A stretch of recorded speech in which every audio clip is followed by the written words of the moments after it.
YouTube, bear with us 1 second. YouTube, bear with us 1 second. Getting the titles uploaded. I know you understand we're live. I'm going to get the titles uploaded. All right. I'm going to post the sign-in link in the chat. If you have any questions pertaining to the Bible, go ahead and type them in. Again, if you have any questions pertaining to the Bible, all right, type them in. Okay.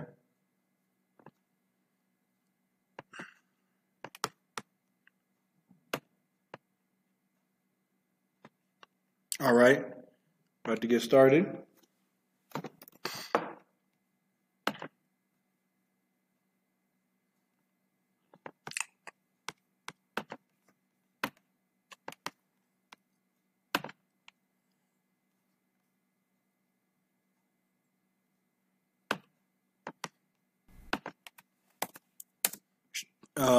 Barak Wanah, Shalom Sis, Yahweh Shemar, thought about Shem Yahshai. All right, without further ado, let's pack it up. You know what I mean? We're going to go ahead and get started. All right, I'm the camp and school leader of Canada. All right. The camp and school leader of Canada. All right, priest and officer of 1,000 Abun. Those of you that don't know, we were in Toronto, Ontario yesterday. All right, we were live in Toronto, Ontario yesterday. All right, where we, had a class. Brothers and sisters came down.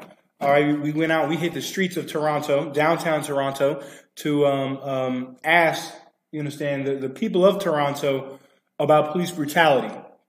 We asked them about police brutality. We asked them about many of the things. What's one of the things that they thought could combat, police brutality? Most of their answers, if not all of their answers, were pray. You understand? All they said, their answer, their solution was to pray about it. You understand?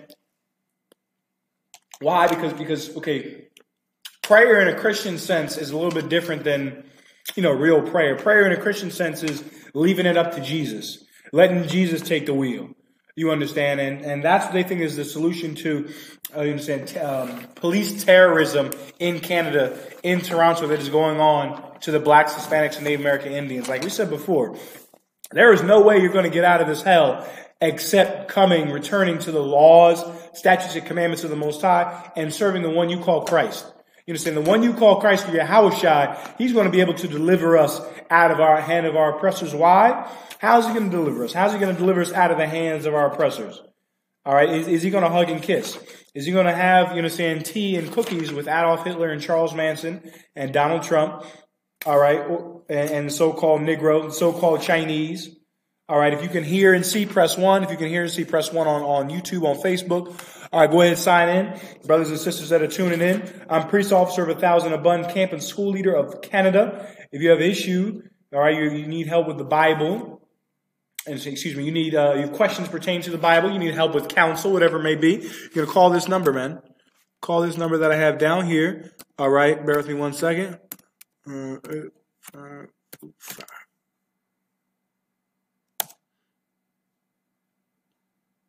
Go ahead and call that number, 347-474-8525. All right. How is the West Indian in Toronto going to get free from the hand of the so-called white man who wants to, like we said yesterday, wants to rent you out, wants to price you out of your homes, wants to price you out of a city you helped build? All right. What's the solution to all this? What's the end result? All right, of all these things that are going to happen. Let me see if I can get the microphone here real quick. Test. Yeah, what's the solution to all this? All right, we're going to get, this is Revelation, the book of Revelation, chapter 19, verse 13. All right. And he was clothed with a vesture dipped in blood. Who is this talking about? Who is this in Revelation, the 19th chapter, the 13th verse? If you can't hear me clearly, let me know. Who is this in the Revelation, the 19th chapter and the 13th verse that has a vesture dipped in blood? Let's find out. You understand? Is it Justin Trudeau? Is his vesture dipped in blood? Is it Donald Trump? Is his vesture dipped in blood? Is it the French president Emmanuel Macron? Who is this in Revelation, the 19th chapter and the 13th verse that has his vesture dipped in blood? Let's find out. This is verse 12. His eyes were as a flame of fire. You say, whose eyes were described as flames of fire? The one you know as Christ or Yahushua. If you go to Revelation, the first chapter and the first verse, it says the revelation of Jesus Christ. The word revelation means to reveal. The revealing of the physical appearance of the one you call Jesus Christ. That's his name in the English. His real name, you understand, is Yahushua. All right. Or his name in Hebrew is Yahushua. All right. The physical revealing of Christ's appearance is in the Bible. We're going to get it. Bear with me one second. This is Revelation. Just in case, you understand, we got some Christians, some Canadian Christians, all right, in the live feeds we have going that don't believe what we're saying. This is Revelation chapter 1:1. The revelation of Jesus Christ, which God gave unto him. You understand, this revealing that he had, this description we're about to show is from God, is from the Most High. All right, not your Christian church. Your Christian church depicts Christ as a white homosexual, as a white metrosexual. He depicts Christ as any man you see walking up and down, you know, saying Young Street, walking up and down Dundas. Any so-called Caucasian walking up and down Dundas, they gave him, you know, saying the character of Christ. But this physical revealing of Christ is from the Most High. And we're going to find out just what it is. Let's skip down to verse 13. This is Revelation chapter 1 and verse 13. And in the midst of the 7 candlesticks, one like unto the Son of Man. Who was the Son of Man? Who was the man that was known for calling himself the Son of Man, which just means man? You understand? It was a slang term that Christ used when he called himself the Son of Man. It's like you saying, and the man said, yo, get your man. You ever heard West Indians in Toronto say that? Yo, man, get your man. So-called Native Indians in Toronto say that? Get your man. So-called Negroes in Toronto say that? Yo, get your man. Christ called himself man. That's what the term Son of Man means. Ezekiel was also the Son of Man. You understand? So it was just a term used that Israelites use like we use different terms today. All right?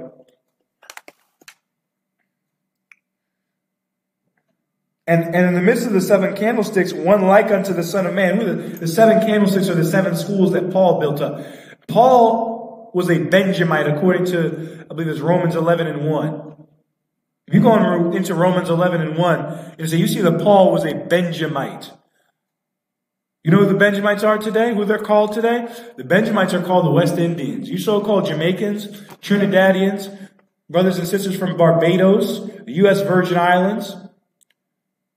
You're from the same family as Paul, the Apostle Paul in the Bible. If he were alive today, he would be a West Indian.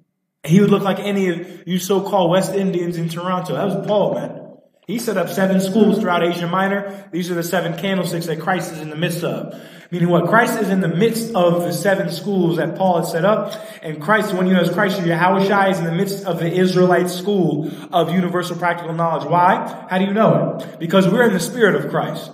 The Spirit of Christ, remember, I believe it's in Revelation, the 19th chapter, where it said, he sat upon a white horse. And he went, it's Revelation, the 9th chapter, where it says, he sat upon a white horse and he went forth conquering and to conquer. You understand? That's the Spirit of Christ, which is conquering. He sent his men, he sent his disciples out to do what?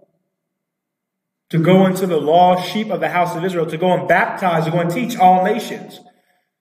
To send men out to go and do that is conquering. That's what that was. They were going out to conquer, to take back the Israelites that were scattered abroad in all lands. And the Israelite School of Universal Practical Knowledge is carrying on the work of the disciples of Christ. We're going into all lands in Canada, all right, wherever it is. You understand? I don't care if it's you understand, permafrost there. If there are blacks, Hispanics, and Native American Indians there, best believe, you understand, we're going, Lord allow. All right?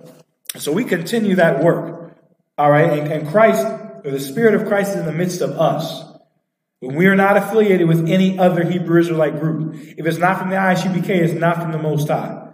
All right? You can either take my word for it, or you can go ahead and find out for yourself. All right?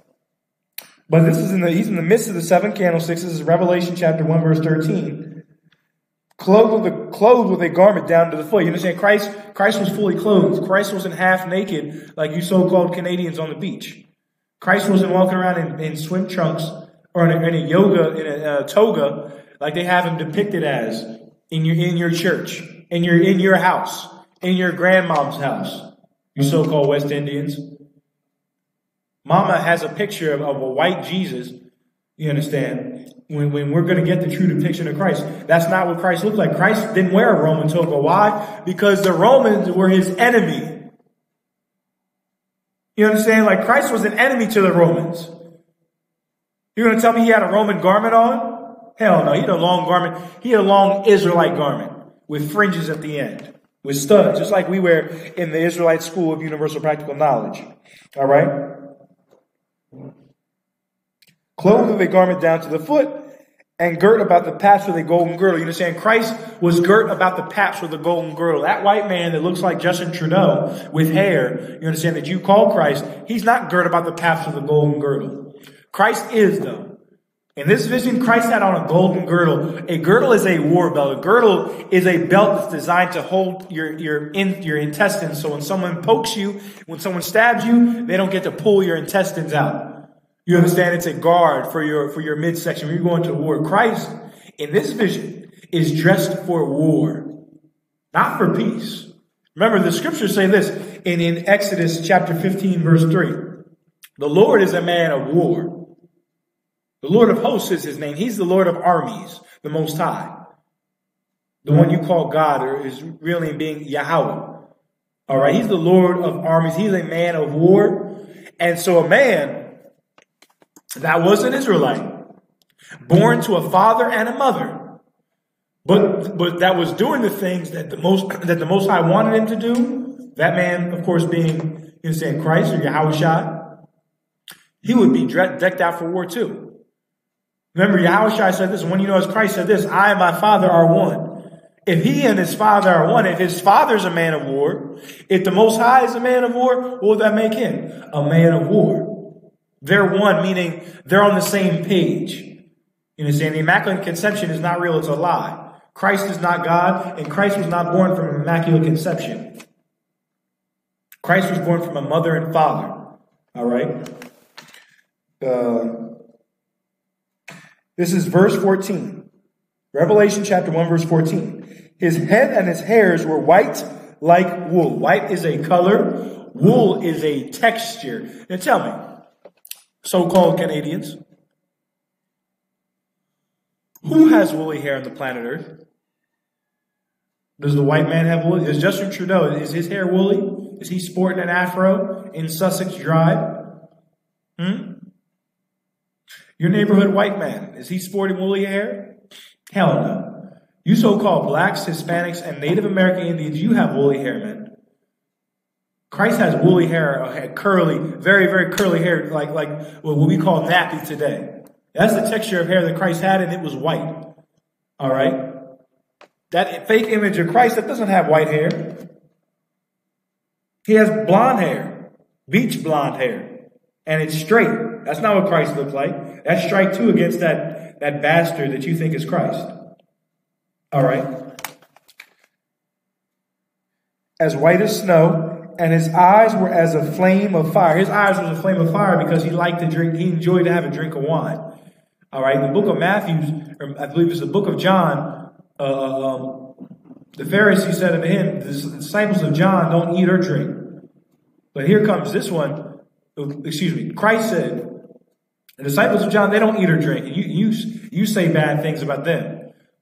Me and my disciples, we eat and drink, and you call us wine bibbers. They accused Christ of being a wine bibber. He was not a wine bibber. He was not alcoholic, but he liked to drink. When you so-called West Indians in Toronto, when you have a little drink, your eyes turn red. All right? And Christ's eyes were red because he liked to have a drink of wine. All right? He wasn't smoking, puffing the ganja. That's not why his eyes were red. He's saying puffing ganja, okay, sucking small, hot, white rods and blowing the exhale out, blowing the smoke out. You understand? That's ungodly. That's against the laws of the Most High. And you understand? If you don't believe it, just keep doing it until your lungs fall out. That's not why Christ's eyes are red. Christ's eyes are red because he liked to have a drink of wine. All right? Verse 15. And his feet like unto fine brass. What color is brass? Is it beige? Is it white? Is it yellow? Is it green? What color is brass? Brass is a derivative of brown. Listen to that for a second. That's damn near 3 strikes. You understand? If this were a Toronto Blue Jays game, the batter would be out. You understand? It would have been an easy out. If this were a Toronto Blue Jays game. You understand? According to the Bible, the one you know as Christ has woolly hair, not straight hair. His hair is white as snow, not beach blonde, like the Beach Boys, like the Beatles. All right? And his feet were like unto fine bronze, or fine brass. Now, your feet, so-called West Indian, are they the same color as your body? Or are they different colors? They're the same color as the rest of your body. You understand? That's the description of the one you call Christ Yahushua. He was a brown-skinned man. Let's get a little bit more on it. Then I'm going to get back to my topic, all right? And his feet, this is Revelation chapter 1 and verse 15. And his feet like unto fine brass, as if they burned in a furnace. If you take anything and burn it, if you take cornbread and you burn it, if you take roti and you burn the roti, what color does it turn? White? Beige? Hell no, it turns black. Not only was Christ a so-called black man, he's an extremely dark-skinned black man. Damn near midnight. Okay, midnight black is the true color of Christ. That's 3 strikes, man. That's 3 strikes. And the so-called white man pushed that lie, man. He pushed that lie, and he's the same people, you understand, that take and steal your kids. Think about it now. This man lied on the true image of Christ.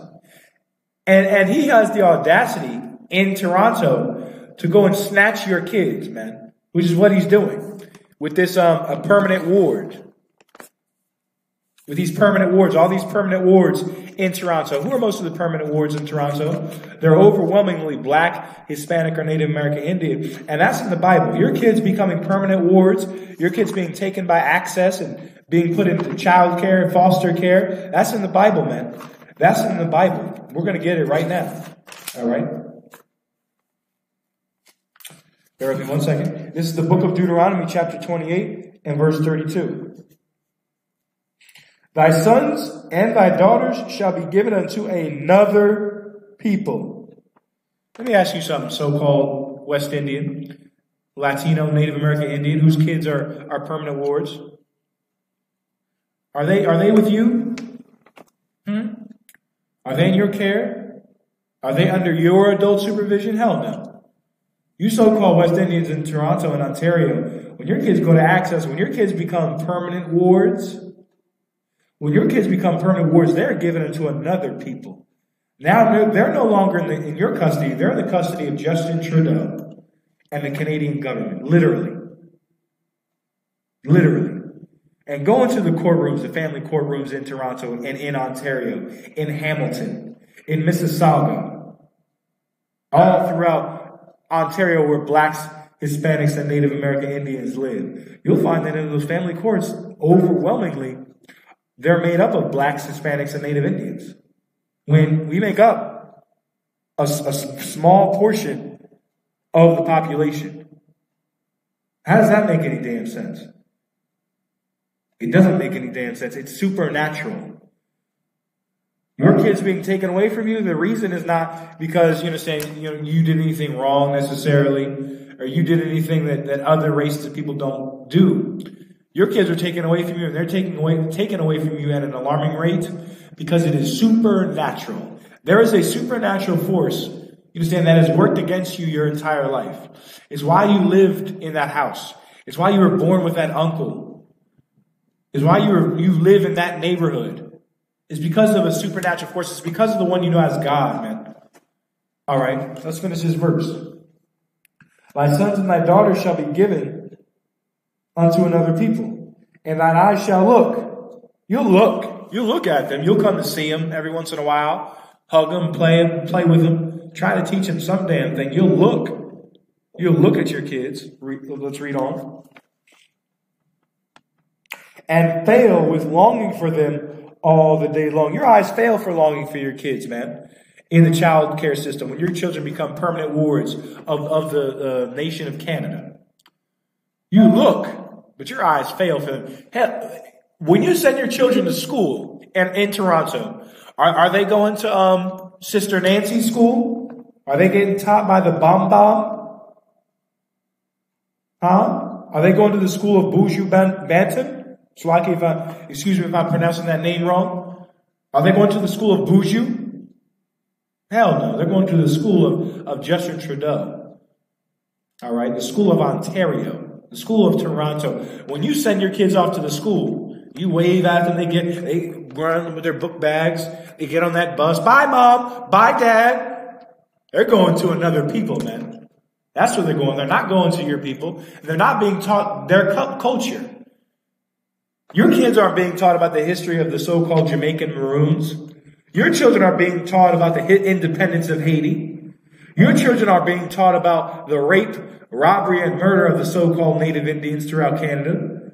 They're not being taught about that. They're being taught about Alexander, a white Greek man. You understand? What do you call Alexander the Great? They're being taught about Canada in World War II. They're being taught about Winston Churchill. You give your kids off to another people when you send them to public school, man. That's a curse. The fact that you send your child off and his thoughts are controlled by the city of Toronto. Like your child, when he comes to you and says, Mommy, Daddy, can I have a toy? Can I have a toy for Christmas? Can I have a gift for Christmas? His mind is being controlled by the city of Toronto and Ontario and the Roman Catholic Church. You understand? Because Jamaicans didn't push that. That's not from Jamaica. Christmas didn't start in Jamaica. Hell, if you want to take it even further, Christmas isn't even in Rastafarianism. You understand? The so-called West Indians, when they get to Toronto, will put on the full Christmas spirit. Eat the nasty, you understand, Christmas ham, and do all manner of evil against the Most High.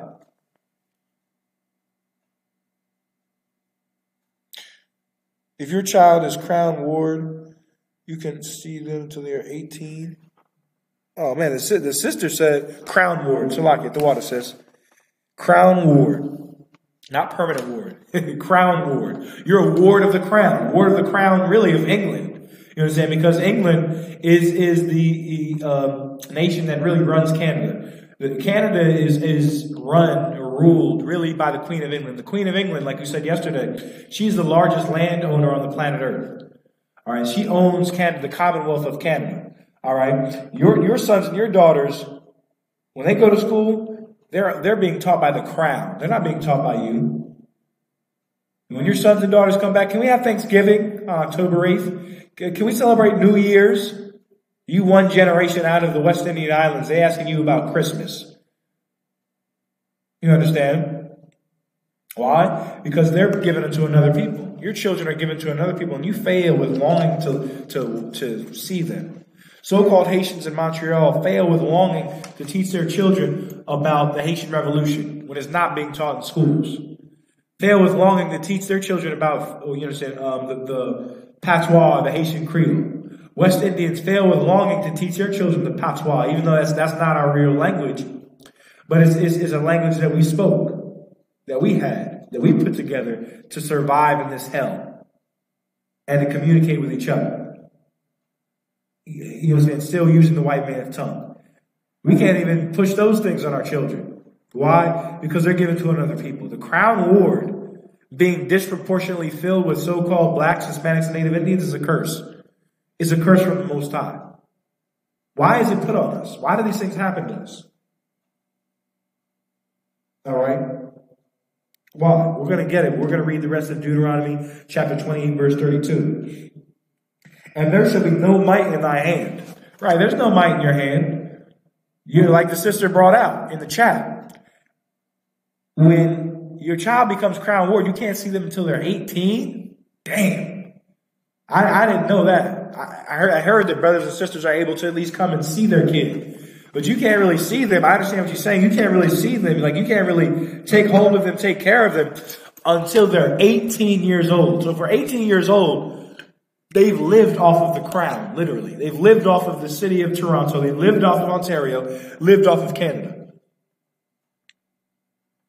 And you have no power in your hands to go and get your kids. How are you going to get your kids from the crown, from the largest landowner on the planet Earth? How are you going to get your kids from them? You can't.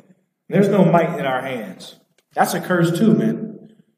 I was riding through Toronto, right, yesterday when we came down to teach class.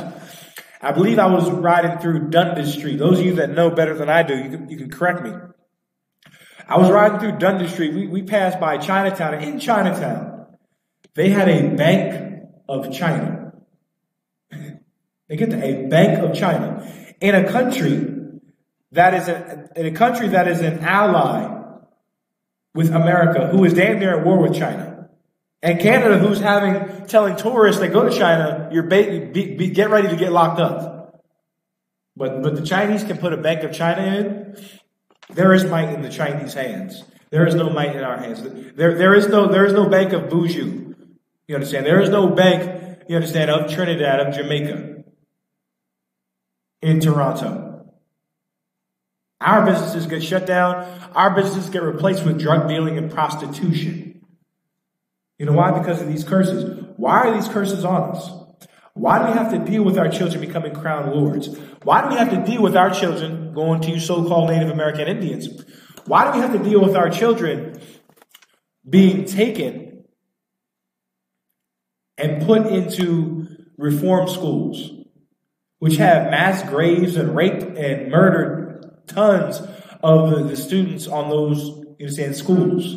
Tons of horrible stories that I've read and I've heard secondhand from people who know people that have gone through that. Why do those things happen? Because of the curses, man. Because of the curses. That's why Native Indian children were taken to reform schools, because of Deuteronomy, the 28th chapter and the 32nd verse. See, you can run from the Bible. You can say the Bible's not real, Rastafari, Haile Selassie, nonsense, all you want. The Bible is living. It's in your life. It's in your house. It's in your kids when they're in the crown ward. You see the Bible at work. You understand? Let's find out why these things are going on. This is the book of Deuteronomy, chapter 28, verse 15. But it shall come to pass, if thou wilt not hearken unto the voice of the Lord thy God, to observe and to do all his commandments and his statutes which I command thee this day, that all these curses shall come upon thee. All these curses will come upon us. So what is a curse, West Indian in Toronto? What is a curse, so-called Negro? What is a curse, so-called Native American Indian? Let's get it. Let's get the definition of curse, you understand, to help you understand what the scriptures are saying. You understand? Bear with me 1 second.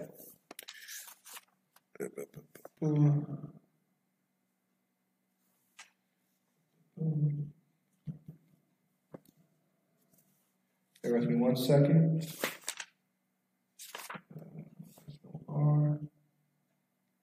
Yeah, curse. This is Zondervan's Pictorial Bible Dictionary. This is the definition of curse, page 191. All right. On the human level, to wish harm or catastrophe. That's what a curse is. A curse is not damn or hell or the F word. That's not curse. Those are not curse words. That is profanity, which is rude speech. A curse is telling another West Indian, man, I hope you get shot tomorrow. I hope you get stabbed. I hope you get robbed. That's a curse. Why? Because it's wishing harm or catastrophe to someone. You can't curse, you understand, another Israelite, so-called Black, Hispanic, or Native American Indian. All right? The heathen, forget about it. I want, you understand, more destruction to come onto the so-called white man for his crimes. I want his crimes to be answered. For the white man's crimes to be answered, curses have to happen. Great punishment, you understand, has to happen. And it's going to happen. And that's a curse. And you can definitely say those things to the other nations in your prayer, etc. When you pray to the Most High, etc. But to an Israelite, you can't do that. All right. A curse is a harm or great catastrophe. All right. These curses in Deuteronomy 28, the 28th chapter, are catastrophes. Your kids, imagine you're with a woman, right? You get with her enough to get her pregnant. You go through the 9 months. She goes through the 9 months, raising the child, going to appointments, making sure everything's okay, worrying herself to death. Brother working overtime, double, triple overtime, and stack up on diapers. And then your child is taken away from you. Not because you're a bad parent, but because the crown has a quota to fill. Canada has a quota to fill. That's why your sons and daughters are taken. The Most High put that upon us as a curse. All right, we're going to find out why. The book of Deuteronomy chapter 28 verse 15. But it shall come to pass, if thou wilt not hearken unto the voice of the Lord thy God, to observe and to do all his commandments. No, there's some of his commandments. All his commandments. See, you have to keep all the laws, statutes, and commandments. It's not good enough to be, I'm doing some things and not doing others. If you're not doing others, then you're not keeping the law. And the curses are going to come upon you. Your children will continue to be taken. You understand? Bad things will continue to happen to you. Why? Why? Because you're not keeping the law, statutes, and commandments. Every one of them. It said observe and do all the laws, statutes, and commandments. What are some laws? You can't smoke weed, according to the Bible. It's against the law. West Indian, Haitian, Latino, Native American Indian. What are some other laws? You can't be a homosexual. You can't partake in the LGBTQ ABCDEF 1, 2, 3 march with Justin Trudeau down there marching for gay pride. You can't go there. You can't even go there and march with them. All right? You can't eat pork, crab, shrimp, and lobster. You so-called blacks, Hispanics, and Native American Indians. All right? Right. Dundas and Spadina. They have a Bank of China. All right? That was something that I mentioned earlier. The sister she gave us the intersection where that bank is. But then, so you see, they have money. They have a Bank of China on Dundas and Spadina. You understand? You have the crown knocking your door in to take your kids. That's what you have. You have Canadian constables beating brothers until their eyeballs fall out in Toronto. Why? Because if we don't observe and do all the laws, statutes, and commandments, this would happen to us. Let's continue reading. And his statutes which I command thee this day, that all these curses shall come upon thee. All these catastrophes would come upon you. The catastrophe of 96 murders, many of them black and Hispanic men and women, and Native American Indian men and women. Around 96 murders last year in Toronto.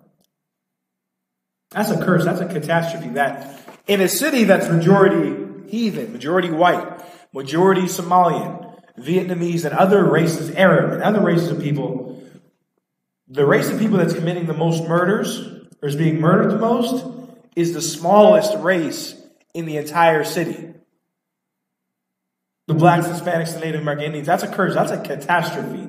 How are we the smallest group of people in Canada, but are involved in a large number of homicides in Canada? How is that possible? How is that? Why is that occurring? It's occurring because there's a curse put on us for getting high. There's great catastrophe that comes upon our families, our generations, our children when we get high, when we don't keep all the laws, statutes, and commandments of the Most High. All right? Let me keep going.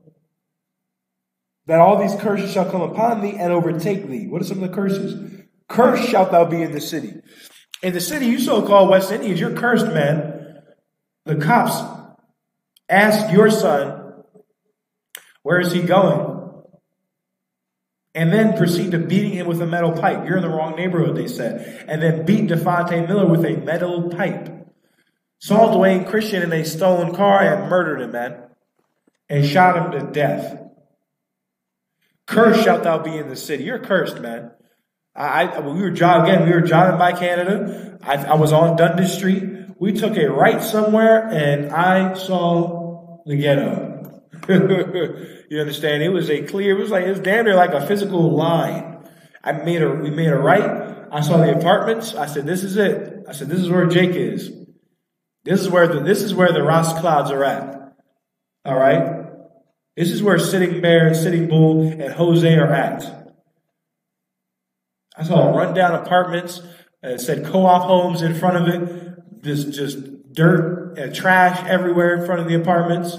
The apartment's dilapidated. I said, this is it. This is where the Israelites are.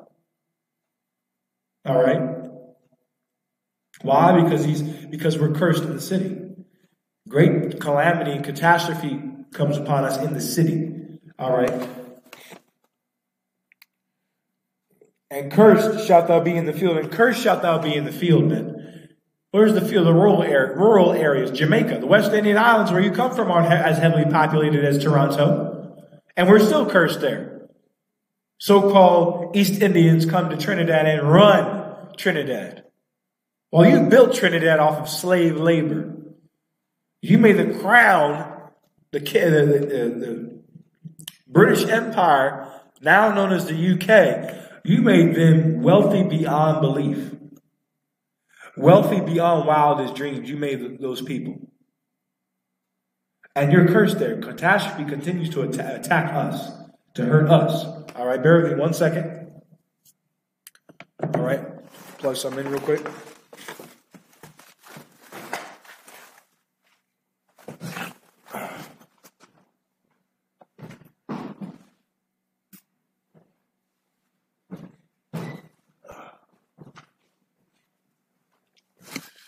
All right, so lucky about that.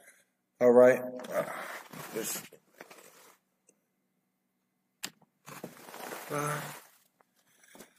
I'll make sure this thing's charging with the water. If you have any questions, type them in. Yeah, man, I made a right turn off of Dundas, and I saw Israel. You understand? I saw the blacks, Hispanics, and Native American Indians. Matter of fact, I'm going to get that too. All right. It shall be a sign and a wonder.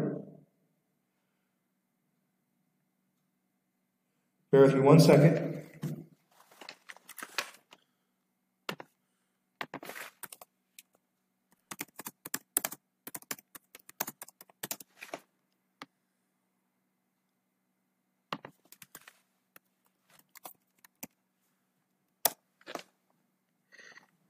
Okay, I'm going to Deuteronomy 28 and 46. Why does the ghetto look like that? Why does the place where we live, why can I easily identify where West Indians lived in Toronto? I'm going to show you why. This is Deuteronomy chapter 28, verse 46. And they shall be upon thee for a sign. These curses, these great catastrophes are upon us for a sign. They're upon us for a sign so that we can identify who the tribes are. We can identify who the lost sheep, remember, lost sheep of the house of Israel are. You understand? Because otherwise, there's a white man with a yarmulke on his head that calls himself Jewish in Toronto and in Canada. But upon the Jews, upon the Israelites, it said there would be a curse on us that would be for a sign. It would be a stamp to mark, here lies the Israelites. And when I made that right turn off of Dundas, I saw that sign. The sign of the curses. All right. Bear with me 1 second. And they shall be upon thee for a sign and for a wonder, and upon thy seed forever. Upon our seed for a very long time. And they have been. All right. They have been upon our seed for a very, very long time. Blacks, Hispanics, and Native American Indians. They have been. There's a sign and it's a wonder. Wow. How could they, being in Toronto as long as they've been in Toronto, be priced out of the city? Like Negro, Latino, Native American Indian in Toronto, you're getting ready to be priced out of the city. You're getting ready to have your kids ripped out of your homes, all right, and given to the crown and to homosexual metrosexuals in Toronto. Why are these things occurring? These things are occurring because we do not keep the laws, statutes, and commandments. Period. We go into that whorehouse called the Christian church, and the Christian church is why we lose our children, man.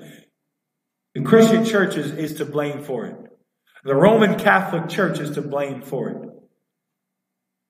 Islam is to blame for it because Islam is a curse.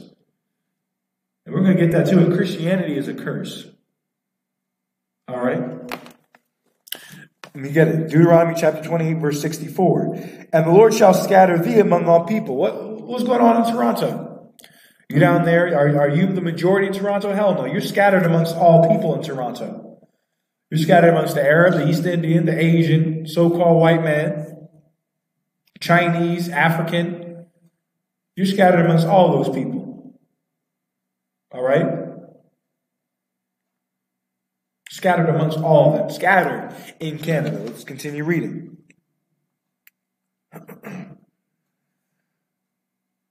From the one end of the earth even unto the other. Right, from Vancouver all the way to Halifax. From Great Britain all the way to Vietnam. Across the Americas, the Israelites are located. Blacks, Hispanics, and Native American Indians. Scattered through the Americas and throughout the four corners of the earth. All right? And there thou shalt serve other gods. What are these other gods? Which neither thou nor thy fathers have known. Our fathers didn't know these gods. What are these other gods? What are these gods that are not the Most High? Even wood and stone. What is the hallmark? What is the landmark of Christianity? That Christian cross. What is that Christian cross made out of? Wood. The God of wood, or the religion of wood, that is an other God. Christianity uses wood to establish their idol. That's another God, according to the Bible. Christianity is another God. It's a false God, and it's a curse. And because we're scattered in Canada, we would become Baptists. We would become Pentecostal. We would become Seventh-day Adventists. That's a curse. We would become Muslims. That's a curse. The Christian church is a curse in the Black and Hispanic community. And we just proved it according to the Bible. Why? Why is it a curse? Because when you're in Christianity, what you're going to do is you're going to get high, eat pork, crab, shrimp, and lobster, celebrate Christmas, and then you're not going to know what happened, rob and steal and murder, and then you're not going to know what happened when the crown comes to take all your kids and make them crown wards of the crown. When you're bobbing your head on the ground 5 times a day, you're not going to understand why you're in jail for the rest of your life. You're not going to understand why your life is the way it is, why you were born in that ghetto. The God of stone is Islam. You're saying Christianity and Islam are two curses. They're the two largest religions on the planet Earth, and they are curses to the Most High's people. They are great destruction and calamity upon the Most High's people, and you can see it, man. You can see it based on their track record, based on what they do. All right? Again, if you have any questions, go ahead and type them in. Make sure you like and share the class. With ISUPK Canada. All right?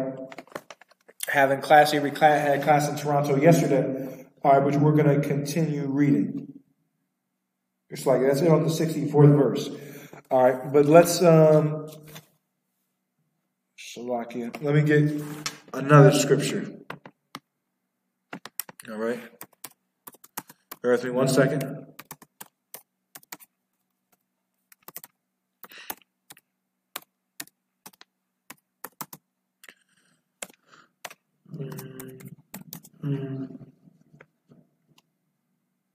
Right. This is Leviticus chapter 26 and 22. All right, Leviticus chapter 26, verse 22.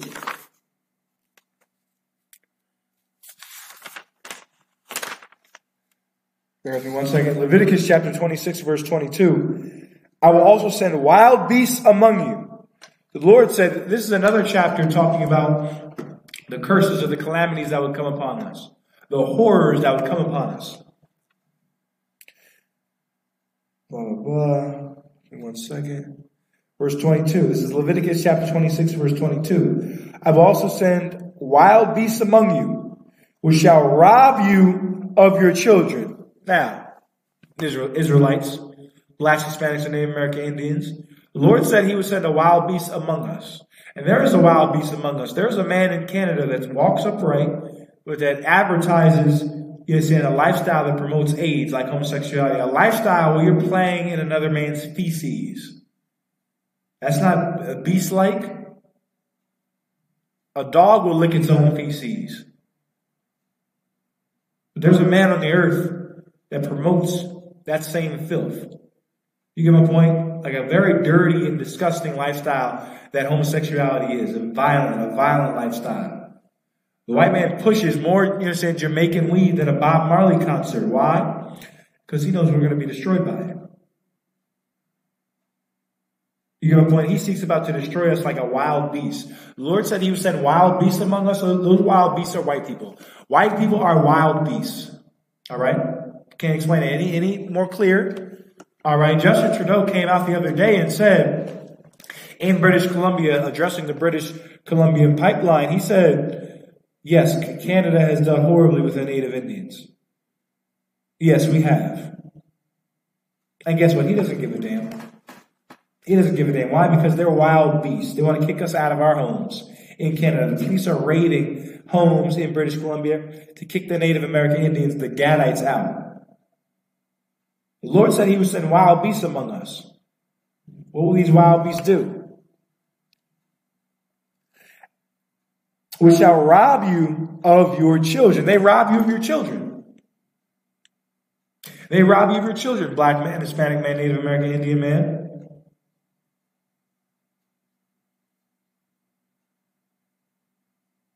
Like your child is like your child is robbed.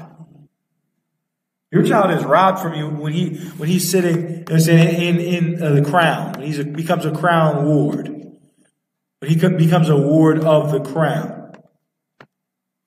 That's what's going on with them. That's what's going on with them, man. Wild beasts take a man's children when they can clearly take care of them. Because they have a record or something. That's wild. That's beast-like. The Lord said he would send wild beasts from us. I'm going to ask you a question, Negro in Canada. You say the white man is not a wild beast, right? Okay. Are dogs robbing you of your children? How about the grizzly bears? Are the grizzly bears coming down to Toronto and eating black kids, Latino kids, and Native American Indian kids? Huh? That's what I thought. I think that the crown is coming to take your kids. I think the Canadian constables are beating your sons till their eyeballs fall out and shooting you dead in Montreal. Right? Well, that makes the person that does that robs us of our children, that makes him a wild beast that is among us. The so-called white man is a wild beast. Why? Because he's the author of he is the crown. And it's in the title, Crown Ward. Your child is a ward of the crown. The crown are wild beasts, man. That's them. That's who they are. Murdering and destroying so-called Native American Indians. Putting black families through hell in the child care system in Canada. Making them crown wards, man. They're robbing you of your children. Putting your kids in their public schools and teaching them about Christmas and everything white. Everything Roman. All right? Let's see what we got here in the chat. Liz Stephanie Romano Diaz. Shalom. Shalom, hermana. All right. El hombre blanco es el diablo en la Santa Biblia. All right. Nos guardamos los leyes, comandantes e estatutos. ¿Comprendes? All right. Nos guardamos los comandantes, leyes y estatutos. All right, we must keep the laws, statutes, and commandments. Los negros, hispánicos y indios nativos son los israelitas en la Biblia, en la Santa Biblia. ¿Entiendes?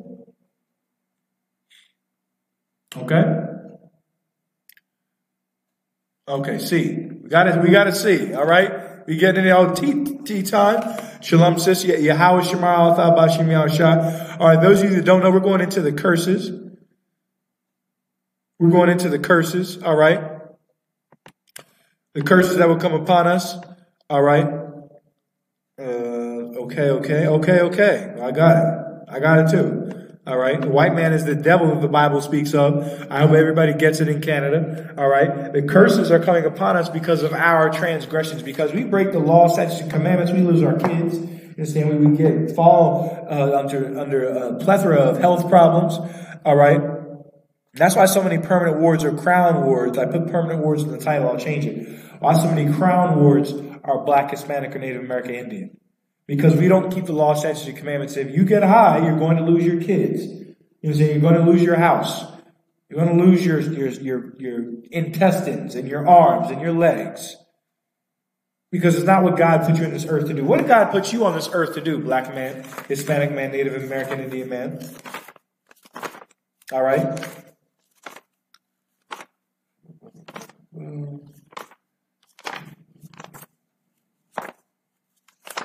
Bear with me 1 second. If you have any questions pertaining to the Bible, history, type them in now. Type them in now.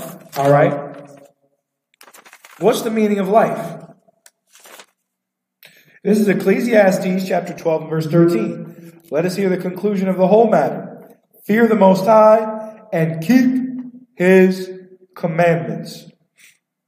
For this is the whole duty of man. The whole duty of man is to keep His commandments. So when you don't do it, you're out of order like a broken washing machine. What do you do with a broken washing machine? Do you keep it for the love of all nations? You hug it and kiss it. Do you sing and dance to it? No, you throw it out. And the Lord, when you're out of order, He's going to throw you out like garbage, like expired milk, toss you like a bad habit. Because the whole duty, the meaning of life, the meaning of life is to not eat pork, to not eat crab, shrimp, and lobster. The meaning of life is to celebrate the Passover, man. If I could make a quick announcement, all Blacks, Hispanics, and Native American Indians, come to the Passover. Okay? La Pascua in Nueva York. 20 de abril. Okay? 2019. Okay? In Nueva York. In Nueva York, in Queens, okay, La Pascua, the Passover, in New York City, April 20th, 2019 in Queens. In Queens, New York, come down there to perform the meaning of life. You want to know the meaning of life? Come to the Passover, April 20th, 2019, all right, in the Bronx.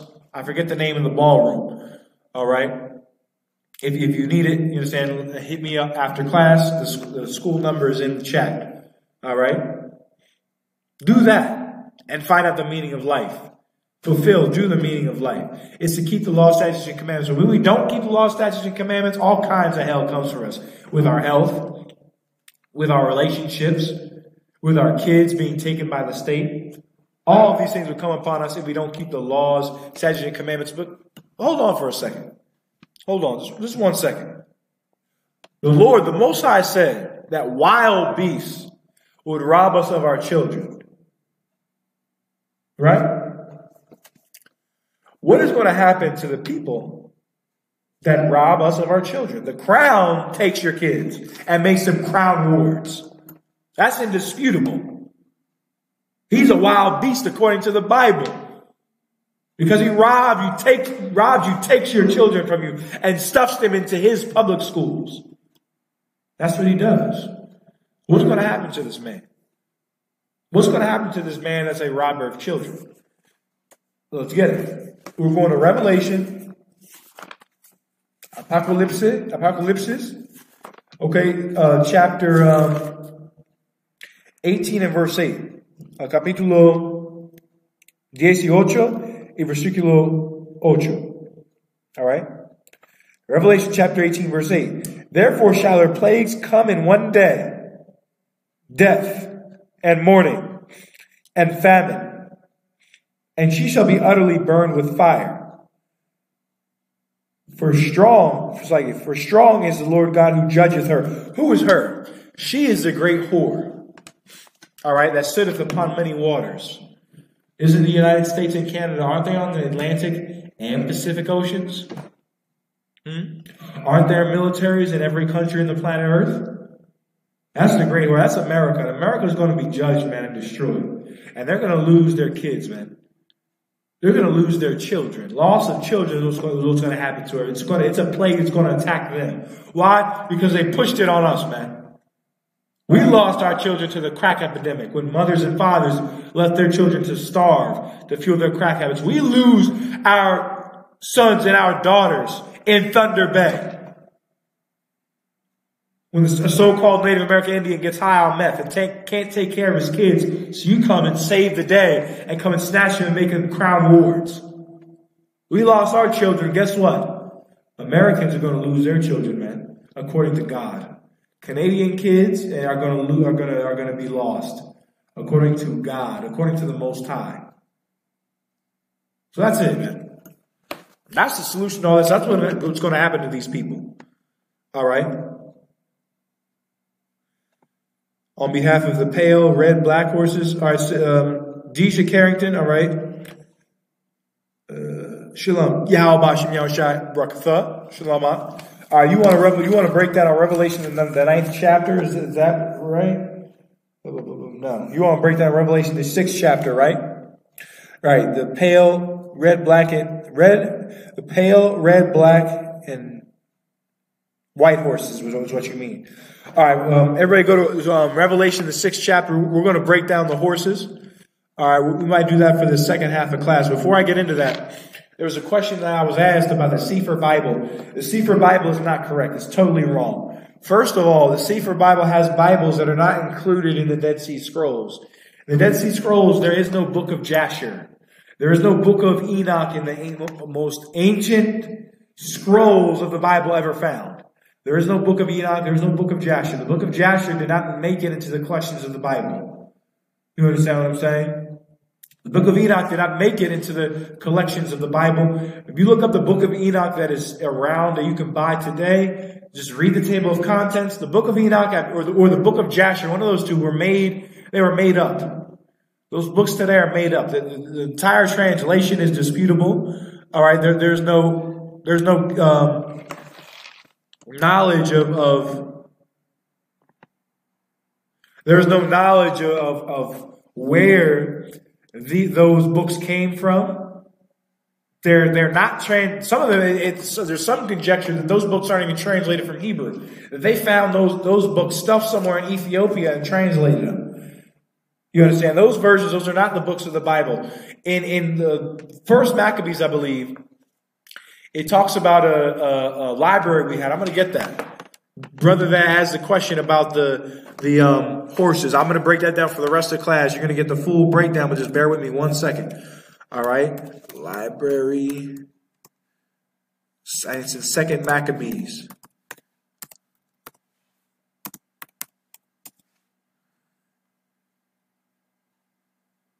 Right. Let me get it. 2nd Maccabees. This is 2nd Maccabees chapter 2 and verse 13.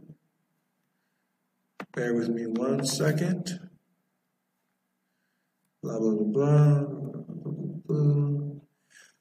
This is 2nd Maccabees chapter 2 and verse 13. The same things also were reported in the writings and commentaries of Nehemiah, and how he founding a library gathered together the Acts of the Kings. Nehemiah, the prophet Nehemiah, founded a library when they returned from the Babylonian captivity, I believe. You're right. That was under the Babylonians, I believe, or the Persians. One of those two. You can go check that out on your own. Which captivity Nehemiah was under. I believe it was the Babylonians. But nonetheless, when he came back from slavery, he founded a library and he gathered what? Reading on. Gathered together the Acts of the Kings and the prophets and of David, and the epistles of the kings concerning the holy gifts. It's in the Acts of the prophets, the Acts of the kings, the Acts of the prophets. You have a point like where are some of those books in that library? And we had libraries in Israel. Where are some of those books that were there? We had not other books. We had books that we read from for different types of knowledge. Where are they at? They're not around. They didn't make the Bible. They didn't make the cut. You get my point? Let's get Isaiah 34 and 16. Bear with me 1 second. We get Isaiah 34 and 16, and I'm going to go ahead and jump off of it.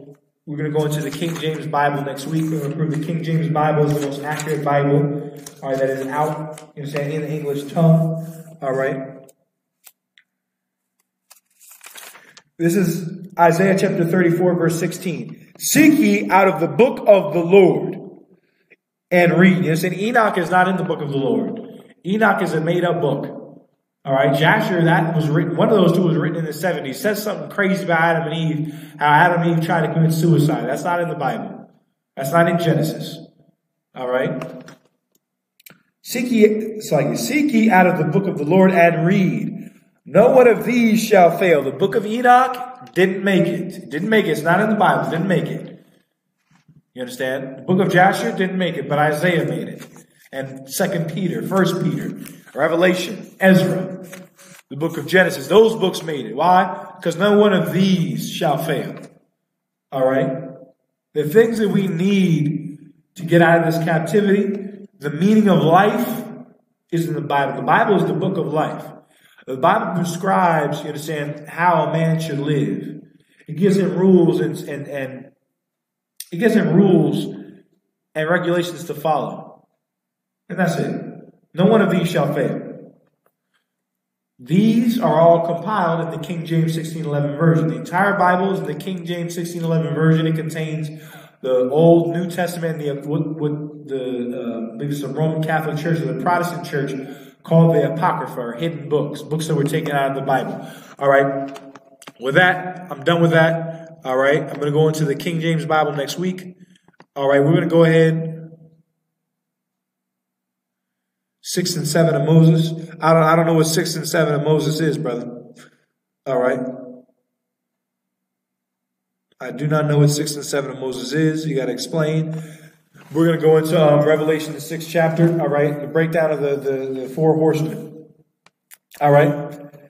This is Revelation chapter 6, verse 1. And I saw when the Lamb opened one of the seals, and I heard, as it were, the noise of thunder.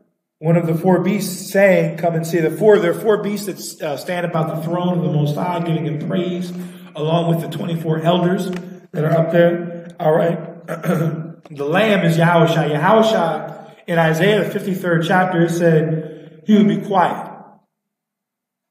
He would be quiet and he would be killed for our sins. The same way that if you committed a sin before Christ, you would sacrifice a lamb without blemish. He was killed for our sins, to atone for our sins, the same way you kill a lamb without blemish. That's why he's referred to as the Lamb in the book of Revelation. All right. Verse 2. And I saw and behold a white horse. And he that sat on him had a bow. And he that sat on him had a bow. What do you do with a bow? A bow is like a bow and arrow, like the Gadites had. He's on a horse with a bow and arrow. What do you do with a bow and arrow? Do you hug and kiss all nations? Do you love white people? Do you love everyone? No, you wage war with a bow. The man on this white horse had a bow. The horse is white. The man is not white. The horse is white. All right? And a crown was given unto him. And a crown was given unto him. This crown is important for this first breakdown, brother. All right. Go to Revelation 19 and 13. All right. The book of Revelation, chapter 19, verse 13. And it says,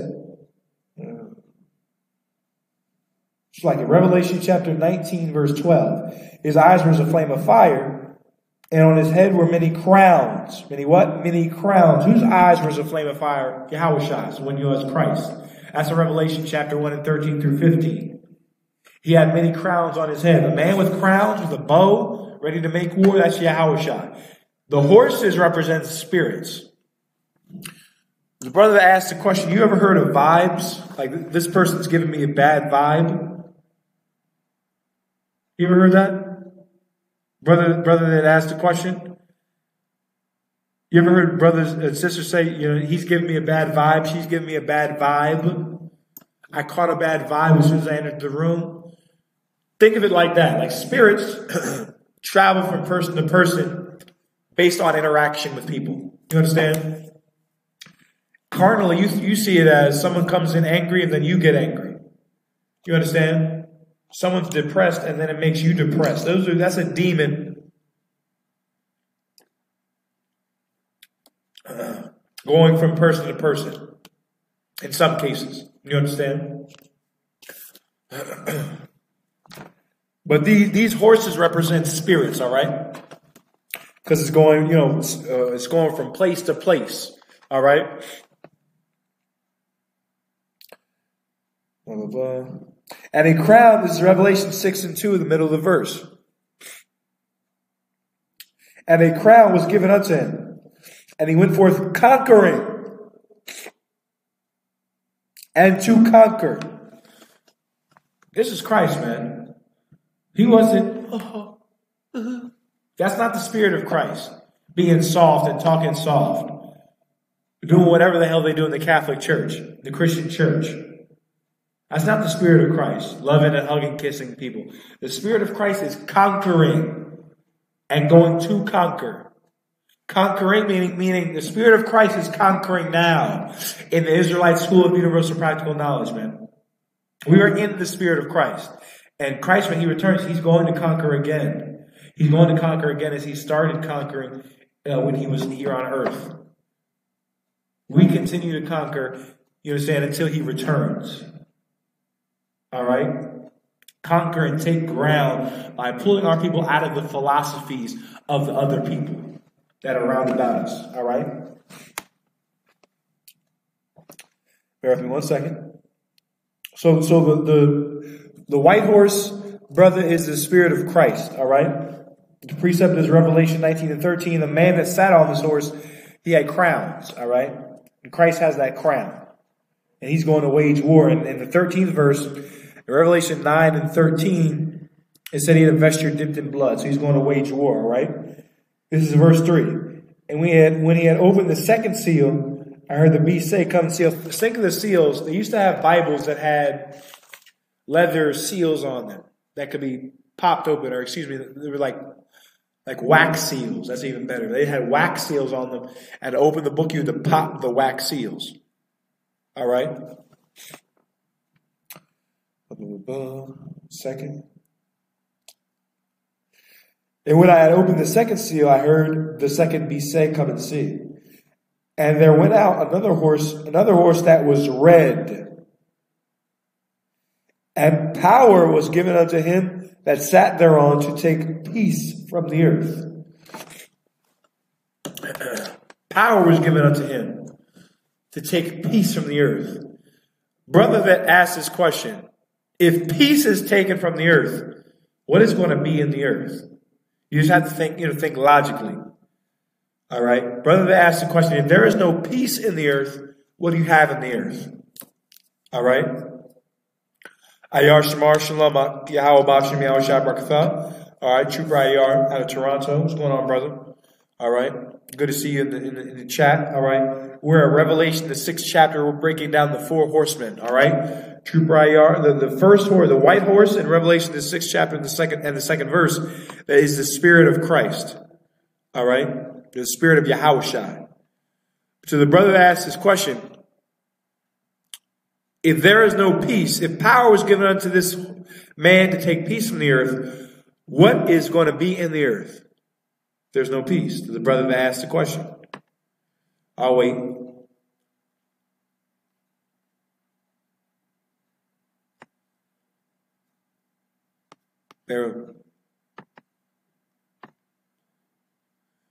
I'll wait for him to answer his question. Meanwhile, if anybody has any other questions, type them in now. Otherwise, I'm going to, basically, I'm going to break down Revelation, the 6th chapter, in the rest of the class. No, not hell. The opposite of peace is not hell. The opposite of peace is war. You ever heard we're not in peacetime, we're in wartime? We would like to establish peace with North Korea. What do they mean by that? They don't want to establish war. All right? So power was given to the man on this horse to take peace from the earth. He is coming to bring war. War on earth. The red horse is the spirit of war that is let loose on the earth. That is let loose on the earth, man. North Korea You know what I'm saying? Damn near about to send a hot one to the Western United States. You got Russia on the brink of war with the United States every day, performing NATO drills. You have NATO, you understand, doing their drills up there in Lithuania and Ukraine. You have Ukraine that's broken down into a complete civil war. You have wars going on in Africa. You got Chinese military right now in Africa ready to rip the diamonds out of the ears of the elephants. All right? Over there in Africa.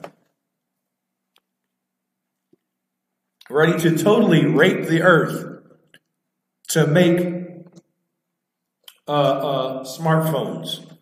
The Chinese are in Africa. All right. This red horse is a spirit of war, and this spirit is loose on the earth. Like the spirit of Christ is moving. The spirit of Yahushua is moving in Canada. It's moving, man. It's moving. It was moved, pushed to Montreal, and yesterday it was pushed to Toronto, Ontario. Pushed in full effect. All right, it's going to get pushed throughout Ontario and throughout Canada. The first horse, the white horse, is the spirit of Yahushua. The red horse is the spirit of war. The spirit of war. We're going to prove. We're going to read on. All right. And power was given to him that sat thereon to take peace from the earth, and that they should kill one another. Who is they? They should kill one another. People, nations, countries should kill one another. Where do you kill people? At a barbecue? That's not where people are killing one another. People kill one another in a war. This battle for Hamburger Hill, the battle of the Bulge, the battle for Stalingrad. That's where people kill each other, both sides fighting. You understand? The red horse is the spirit of war. All right? And there was given unto him a great sword. What do you do with a sword? Do you cut butter with it? Do you dress your hoagie with a sword? All right? Do you dress your sandwiches with a sword? Do you bathe with a sword? No, you kill with a sword. You wage war with a sword. And that modern day sword is that gun. Is that intercontinental ballistic missile. It's that nuclear missile. It's that submarine. All right? It's that helicopter with the 50 calibers on the side. And that sword is going to be let loose on this earth. It's being let loose, all right? The second horse is the spirit of war, all right? Second. This is Revelation chapter 6, verse 5. And when he had opened this third seal, I heard the third beast say, come and see. And I beheld, and lo, a black horse. And he that sat on him had a pair of balances in his hand. Brother that asked the question, you think you can guess who the black horses are? Guess who the black horses are? Some brothers and sisters online. What spirit is the spirit of the black horse? All right? Somebody try and answer that. Hold on one second.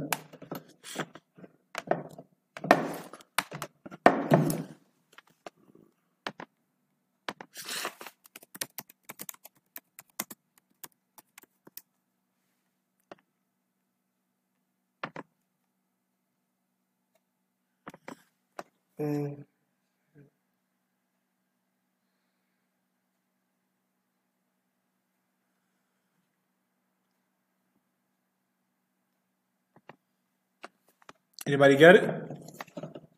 Anybody get it yet? No? All right, we're going to go ahead. We'll read it. All right? Okay, so this black horse, the man that's on them has a pair of balances. What do you do with balances? You weigh things. All right? This is like a scale, all right, that he has in his hand. This is Revelation chapter 6, verse 6. This is important. All right, listen to this. And I heard a voice in the midst of the four beasts say, a measure of wheat for a penny, and 3 measures of barley for a penny. And see thou hurt not the oil and the wine. What is a measure of wheat for a penny? What is a measure of barley for a penny? And why isn't oil and wine going to be hurt? Bear with me 1 second. Get the precept for you.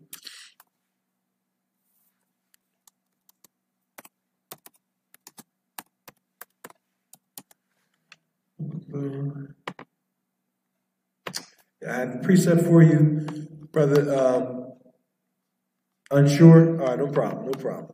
All right, his balances, his black horse, the man that's on the black horse, he has balances. All right, so he said a measure of wheat for a penny and 3 measures of barley for a penny. A measure is like a weight. I believe a measure is like, think of it like a bushel. All right, a bushel or a ounce or a pound. All right, different weights are used for dry measures and liquid measures. All right. So a measure of wheat for a penny, 3 measures of barley for a penny. If you went to your store, right, and cereal was 15 cents for a box of cereal, would that be cheap or would that be expensive? 10 Canadian cents. You understand? That would be cheap. These foods, these products will become very cheap. Another thing, barley, I believe wheat is the most widely used. Let me get that. It's the most widely used grain in the world. All right, bear with me 1 second. I'm going to go ahead and get it. All right. Bear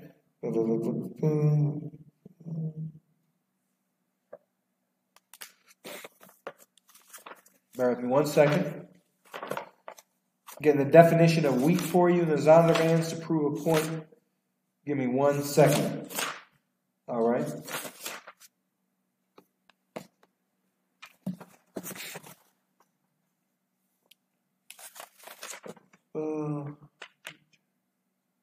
Plants.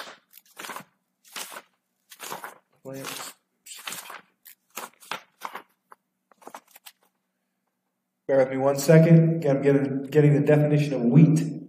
The definition of wheat. All right. Hold on 1 second. Wormwood. Blah, blah, blah. Wheat. This is a Zondervan's Pictorial Bible Dictionary definition of wheat, page 669. Wheat, the most common cereal grain. So wheat is the most common cereal grain. It still stands today. The most common cereal grain in the world. Meaning things that are profitable and necessary to the world. Those foods. You understand? Everyday food from the supermarket shelf. The things that are pertinent to the world, those things are going to die off. Those things are going to die off. They're going to become scarce. Food is going to become scarce on the earth. You understand? Food, you understand? You think of wheat going, you think of wheat and barley going cheap. Wheat and barley going cheap is like, if you were in the Roman Empire lived on barley. You understand? Many ancient empires lived on barley. And if you did not have barley or wheat, you starved to death. Go look that up.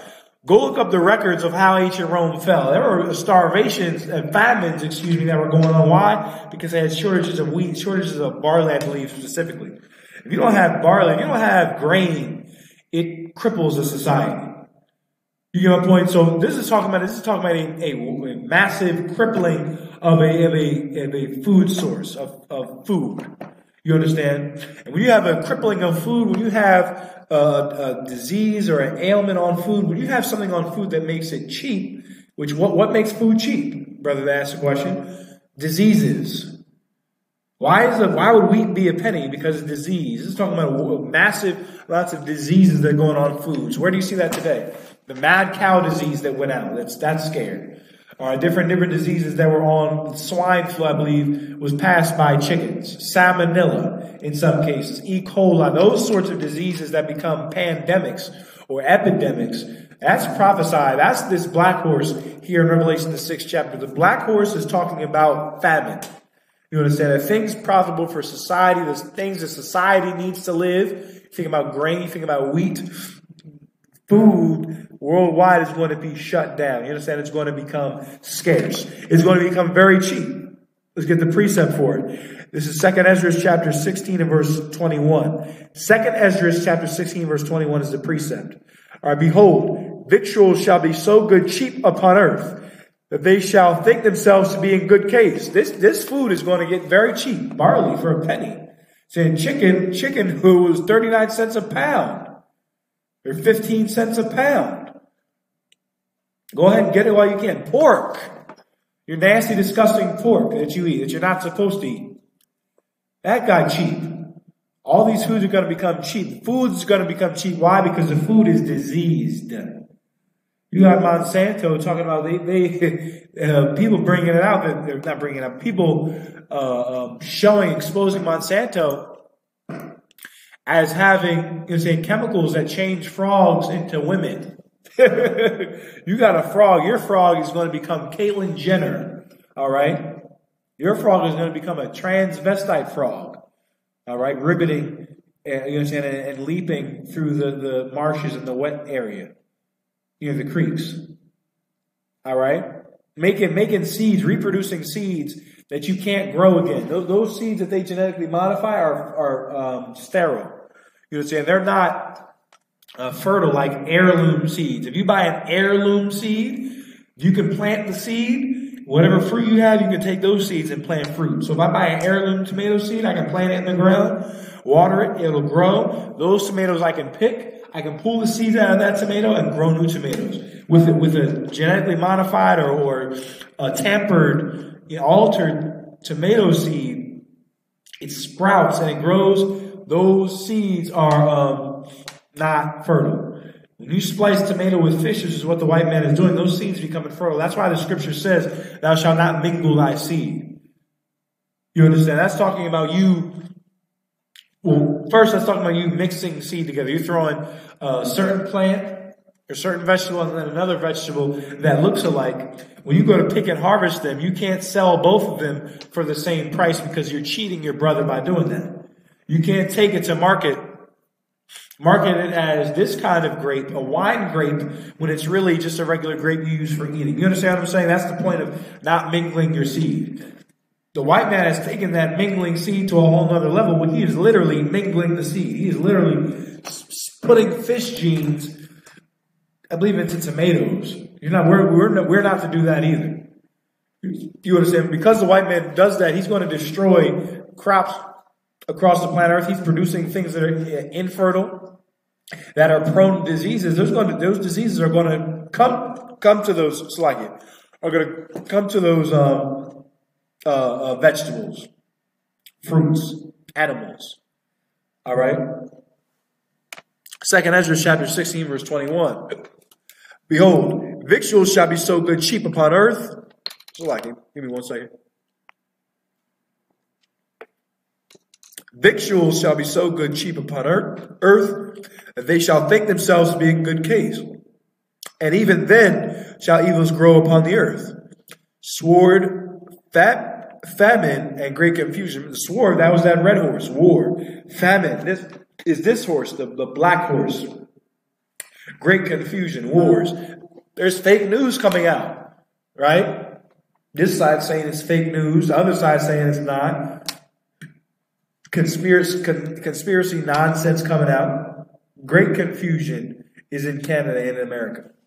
All right. Use this precept, 2 Ezra 16 and 21. For the victuals should be so good cheap. All right. It's talking about starvation and food being diseased. All right, or famine, in other words. All right. Revelation chapter 6 and verse 6. And 3 measures of barley for a penny, and see thou hurt not the oil and the wine. What were oil and wine used for? Oil and wine were used for the services of the Most High. When you were anointed, when you were inducted as a priest, the oil would be poured on the top of your head. When you were anointed as a king or to a high office, oil would be poured on your head. When David was anointed king by Samuel poured oil upon his head. All right. Wine is also used in the services of the Most High, the high holy days. Right? Christ or Yahushua like to drink wine.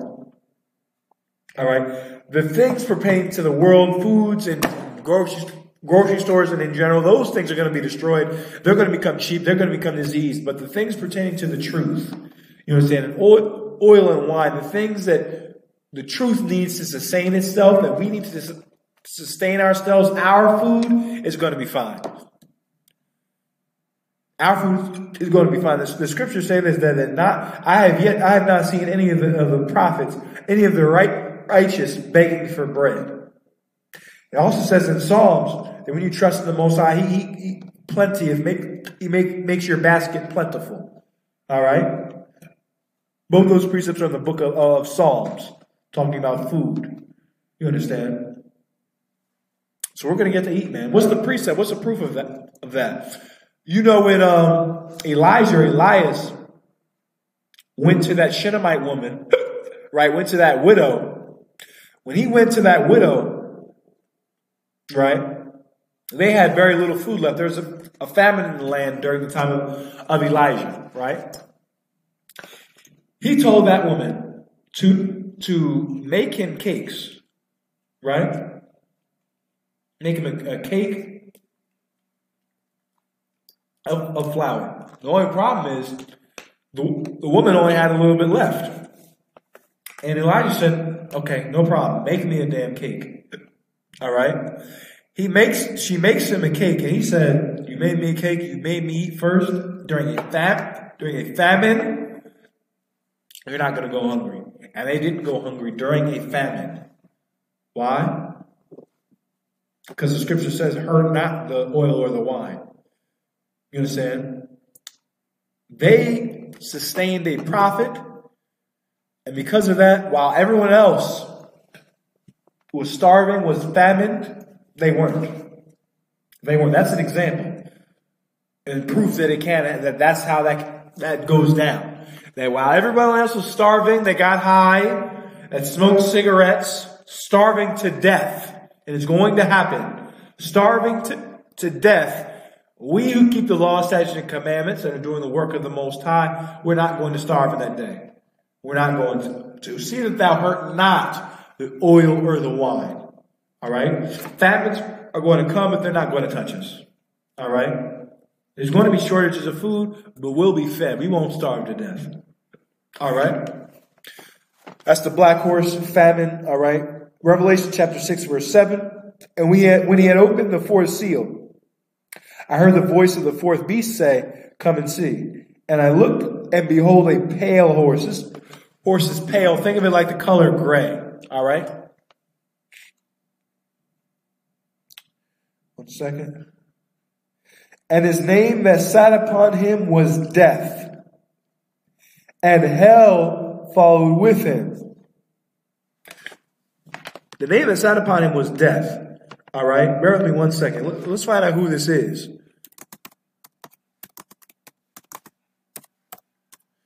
One second.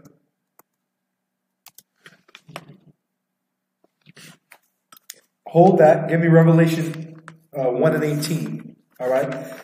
We're going to get, this is Revelation chapter 1, verse 18. I am he that liveth and was dead. Who was him that liveth and was dead? Who was the man that was killed and was brought back from the dead? Yahushai Salakit, or the one you call Jesus in the bastard tongue. He lives. He's alive right now. Right now, he's in the right hand of the throne of the Most High. Right now, he lives and was dead. He was dead. He was crucified, put to death, executed for our sins. All right? So he's the one that was alive, but was dead.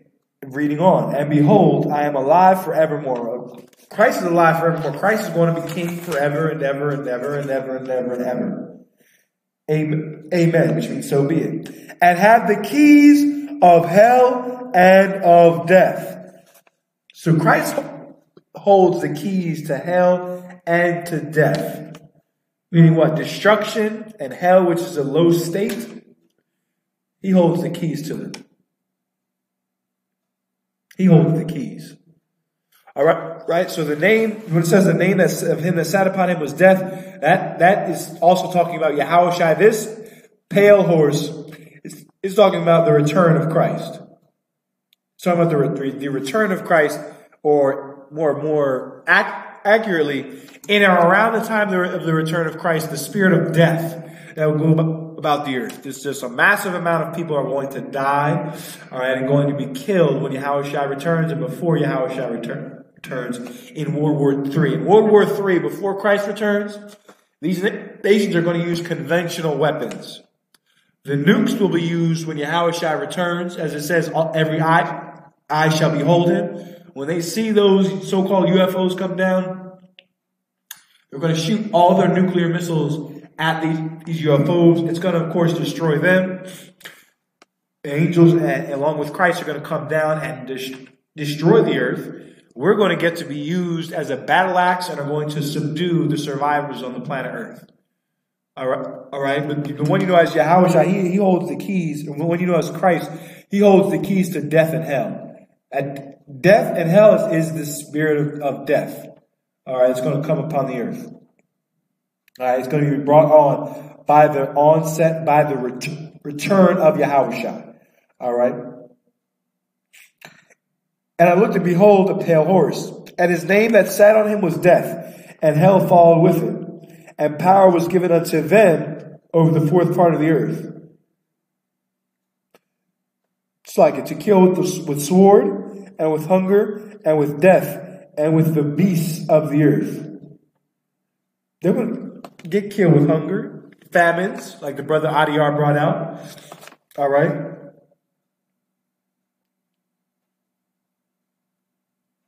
And power was given unto them over the fourth part of the earth to kill with the sword. So a fourth part of the earth, meaning a portion of humanity, is going to die. If you want to do the math, don't do the math because this isn't an exact number. There's about 8 billion people on the earth that, if it was a fourth part, that would be killed with famines or with swords, all right, and if there was a fourth part of those 8 million that would be hit with the famine, sword, and death, that would be about 2 billion. That would be about 2 billion dead. That's the spirit of death. Very soon there is going to be a level of death that I can't explain. And it can't really be explained.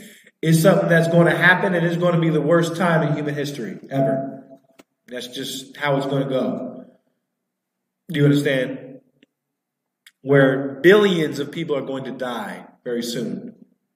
Billions. You understand? If you worry, you scared about the little minute things that are going on in your life, you better do some push-ups. Better attend and check into class to get your mind right. Get your spirit right. Otherwise, the world that's coming, you understand, the society, the system that's coming, the war that's coming is going to eat you alive in fear. Out of fear, you're going to get eaten alive. You understand? But to the brother's question, all right, this pale horse is the spirit of death that's going to flow on the earth, all right, before the return of Yahushua, all right?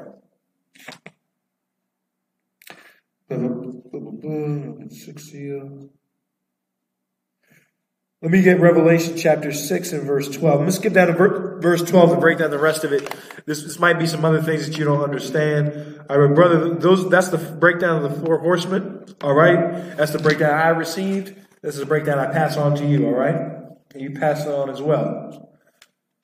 All right, Doc, those are the four horsemen.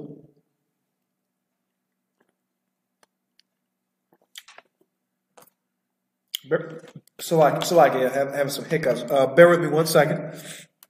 This is Revelation chapter 6 and verse 12. And I beheld when he had opened the sixth seal, and lo, there was a great earthquake, and the sun became black as sackcloth of hair, and the moon became as blood. What is this talking about? Is there going to be a blackening of the sun? Is there going to be a giant solar eclipse that destroys most of humanity? Is the moon going to turn red? Hell no. No. This earthquake, what happens when you feel an earthquake, brother? Things shake, turn, they reel. You understand? During an earthquake, you don't know what the hell is going on. The precept for the brother, if you look up, the earth shall reel to and fro like a drunkard. The earth shall reel to and fro like a drunkard. I believe that's in the book of Isaiah. But during an earthquake, you're reeling. When a man's drunk, he's just doesn't know what the hell's going on. going back and about. And that's what this earth is going to dissolve into. This earth is going to dissolve into other civil war. Into utter civil war, utter anarchy and destruction and death and famine and murder. You understand? War. But during that time, we're going to build. Blacks, Hispanics, and Native American Indians. We're going to build. We're going to become that great army in Ezekiel, the 37th chapter. All right, but I'm going to keep going to Revelation, the 6th chapter. So this great earthquake is a shaking of things, and the sun is not literally talking about the sun. Brothers and sisters in the chat, what is the sun talking about in the Bible? Oftentimes, more often than not, the sun is talking about something else than the thing that rises in Toronto and gives you light outside. Does anyone know?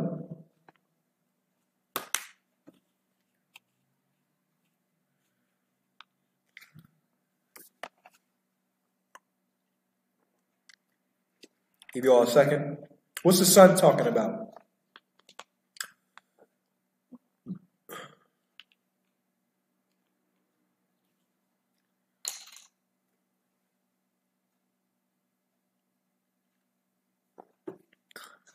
Nobody? All right. The sun here is talking about, first of all, what do you do with the sun? You look up to it, right? The sun is something that you look up to, right? And the moon, there's something you look up to. And the stars, there's something you look up to. The sun is going to be darkened. The moon is going to turn into blood, and it's going to say later, the stars are going to fall from heaven. The sun. Those are talking about, all this is talking about things you look up to. And as many things in the Bible, it's a metaphor talking about people. The sun are the people that you look up to that are bright and shining. The politicians. Oh, wow. Hillary Clinton. Donald Trump, make America great again. Barack Hussein Obama. Jesse Jackson, Al Sharpton. Insert, Negro leader in Toronto. All right, that's in bed with Justin Trudeau. They're the sun. They're going to be darkened. The people you look up to as being so wise and being so great and so down for the cause, they're going to be darkened. They're going to be shut out. If they're darkened, you can't see them. You can't look up to them anymore. You're not going to be looking up to them anymore. And who is the moon? The moon.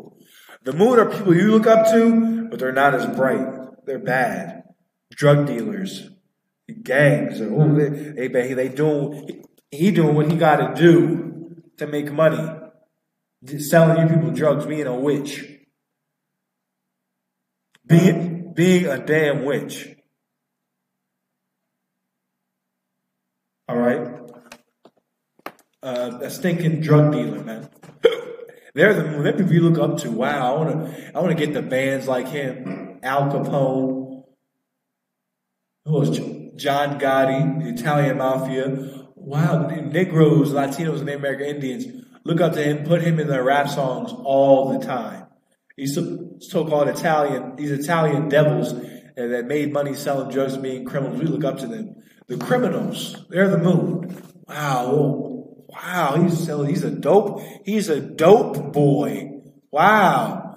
Oh, look, he got diamonds on. Oh, he's got diamonds. Oh, he's got a new car. Oh my God, the car is new. The car is not old, it's a new car. It's a new car. They're going to die. All right?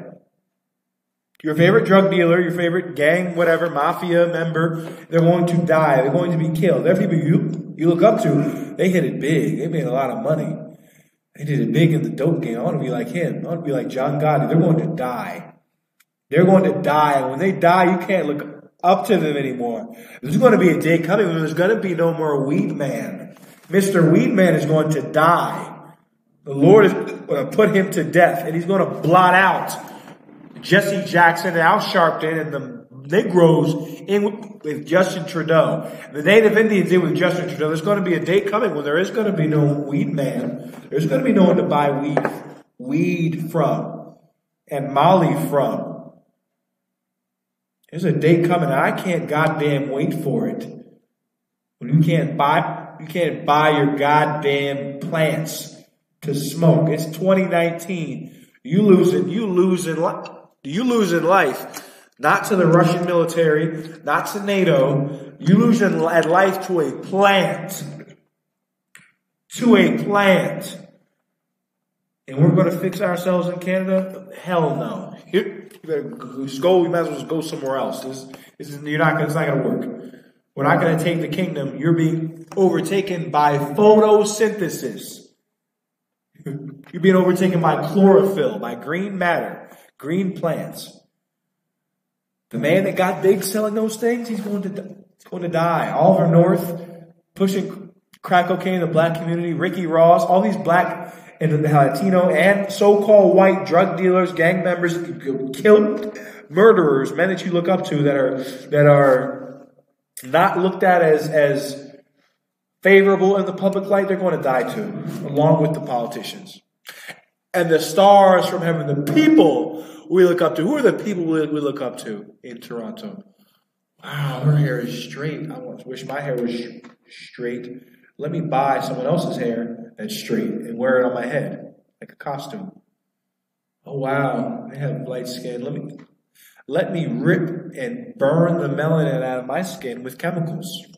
Oh wow, their skin is so beautiful. I have this nasty dark skin, this dirty dark skin. You bleaching your skin, ripping your skin out in the West Indian Islands to look like Brittany. To look like Brittany, who is trying to get a suntan to look like you.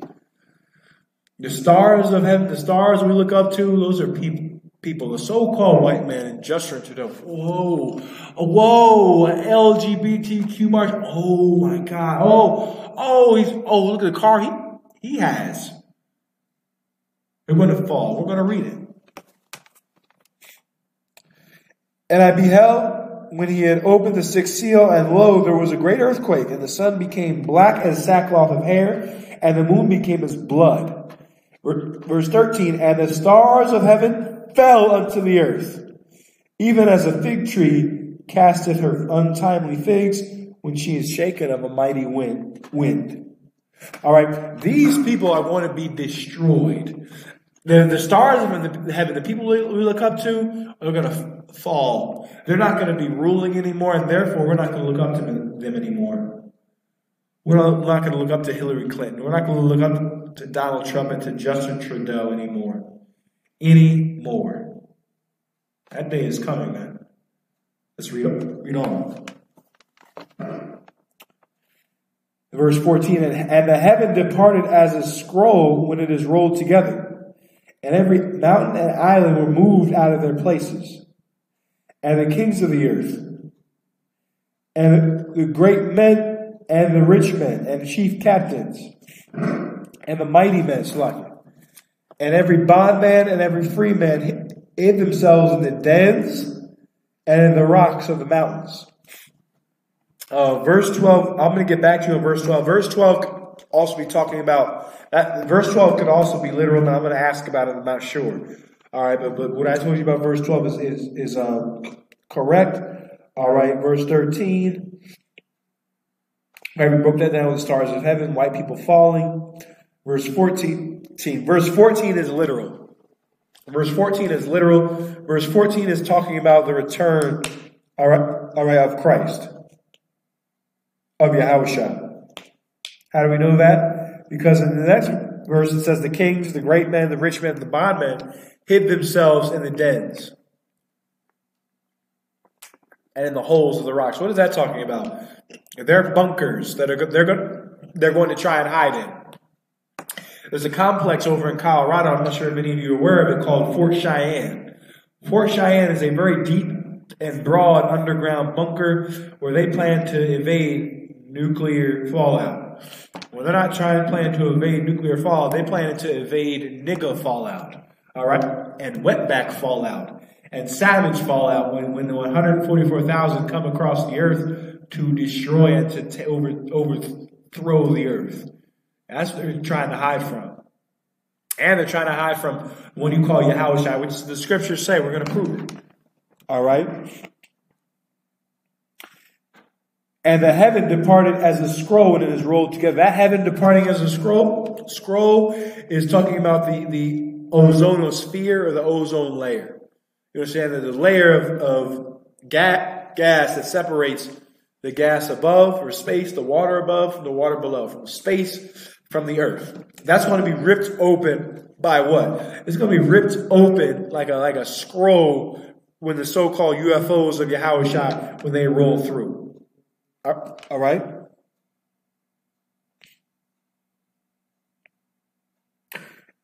And heaven departed as a scroll and it is rolled together, and every mountain and every island were moved out of their places. Great earthquake, you understand what happened? This is literal. Great earthquake would happen, and these places would be moved. You understand? Avalanches and all types of nonsense would occur from the force of a galactic invasion from a black man you call Jesus Christ. Or Yahushua. All right.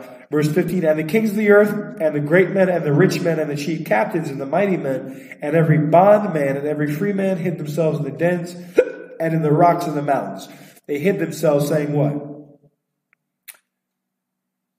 And said to the mountains and the rocks, fall on us, and hide us from the face of him that sitteth on the throne, and from the wrath of the Lamb. Oh, the love of the Lamb, the wrath of the Lamb. This is talking about the wrath of the Lamb when Yahushua returns. The Most High is going to send Yahushua to return, to subdue the earth, to destroy the earth, and everyone on the earth is going to be hiding from him. You understand? Because they get high, because they've murdered and enslaved the blacks, Hispanics, and Native American Indians. That's what they've done. And they're going to say hide on us from the wrath of the Most High and from the wrath of the Lamb. The wrath of Yahushua, when he returns, he's not going to do any talking. That's in the Bible. I believe that's in Isaiah the 52nd or 51st chapter. He will be silent. He wouldn't do any talking. All right. He would only execute judgment. All right. So this hiding in the mountains and the rocks is talking about them hiding in their underground complexes to try and hide from Yahushua that they built. Fort Cheyenne is an example in Wyoming or Colorado. There are other examples as well. That being said, you understand, I'm a police officer of 1,000 a bun, camp and school leader of Canada. The number to Canada is 347. Oh, I didn't even type it. 347-474-8525. All right, call that number. All right, to learn about the truth. All right, ask about questions. Call that number for counseling, whatever issues may come up. All right, next week we're going to go into the King James, proving the King James is the most accurate version of the Bible. All right, ever put together, ever translated. All right, from the original tongues. All right, and might even touch on the British Columbia pipeline more if it's continuing being brought out. All right, with that being said, like, share, and subscribe. We're on Twitter. We're on Periscope. We're on Facebook. We were live on Instagram for a short period of time. All right, we're live on YouTube. Subscribe to that channel on YouTube, man. Check out more content from ISUPK Canada. All right, I'm Officer Abun. With that being said, shalom.